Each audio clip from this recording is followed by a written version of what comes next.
Kollywood star hero సూర్య ప్రస్తుతం తన కెరియర్లో అత్యంత కీలక దశలో ఉన్నారు. ఇటీవలే కరుపు చిత్రంతో తెలుగు, తమిళ భాషల్లో ఘన విజయాన్ని అందుకున్న ఆయన ఇప్పుడు తన తదుపరి సినిమాలపై ప్రత్యేక దృష్టి సారించారు. ముఖ్యంగా సూర్య కెరియర్లోనే అత్యంత ప్రతిష్టాత్మకమైన 50వ సినిమా గురించి సినీ వర్గాల్లో పెద్ద ఎత్తున చర్చ జరుగుతోంది.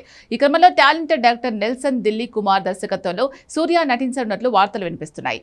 కోలీవుడ్ పరిశ్రమలో ప్రస్తుతం పరిణామాలు వేగంగా మారుతున్నాయి. స్టార్ హీరో విజయ్ రాజకీయాల్లోకి వెళ్లడం, మరో స్టార్ హీరో అజిత్ తన దృష్టిని రేసింగ్ వైపు మళ్లించడంతో కోలీవుడ్ మేకర్లకు సూర్య ఇప్పుడు ఫస్ట్ చాయిస్ గా మారారు. ఈ నేపథ్యంలో సూర్య 50వ సినిమాను ప్రతిష్టాత్మకంగా తెరకెక్కించేందుకు దర్శకుడు నెల్సన్ దిల్లీ కుమార్ ఆసక్తి చూపిస్తున్నారని, ఇప్పటికే వీరిద్దరి మధ్య చర్చలు జరుగుతున్నాయని సమాచారం. ఈ భారీ ప్రాజెక్టును టాలీవుడ్ ప్రముఖ నిర్మాణ సంస్థ సితారా ఎంటర్టైన్మెంట్స్ నిర్మించబోతున్నట్లు కోలీవుడ్ వర్గాల నుంచి వినిపిస్తున్న టాక్.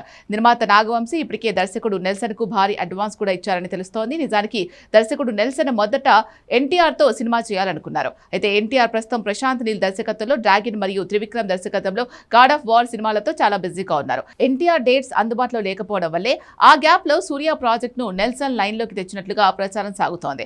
మరోవైపు దర్శకుడు నెల్సన్ ప్రస్తుతం జైలర్ 2 తో పాటు రజనీకాంత్ మరియు Kamal Haasan multi star project పనుల్లో బిజీగా ఉన్నారు. ఇక సూర్య విషయానికి వస్తే సితారా ఎంటర్టైన్మెంట్స్ బ్యానర్ లోనే వెంకీ అట్లూరి దర్శకత్వంలో ఆయన నటించిన విశ్వనాథ్ అండ్ సన్స్ చిత్రం ఆగస్టులో విడుదలకు సిద్ధంగా ఉంది. దీని తర్వాత సూర్య వరుసగా జితు మాధవన్, టీజే జ్ఞానవేల్ చిత్రాలను పూర్తి చేయాల్సి ఉంది. ఈ ప్రాజెక్టులన్నీ పూర్తయిన తర్వాతే నెల్సన్ ప్రాజెక్టు పట్టాలెక్కే అవకాశం ఉందని సినీ వర్గాలు భావిస్తున్నాయి. సూర్య 50వ సినిమాను నాగవంశీ నిజంగానే ప్రొడ్యూస్ చేస్తారా లేదా అనేది ఇంకా సస్పెన్స్ గానే ఉంది. ఈ క్రేజీ కాంబినేషన్ గురించి అధికారిక ప్రకటన కోసం అభిమానులు ఎంతగానో ఎదురు చూస్తున్నారు.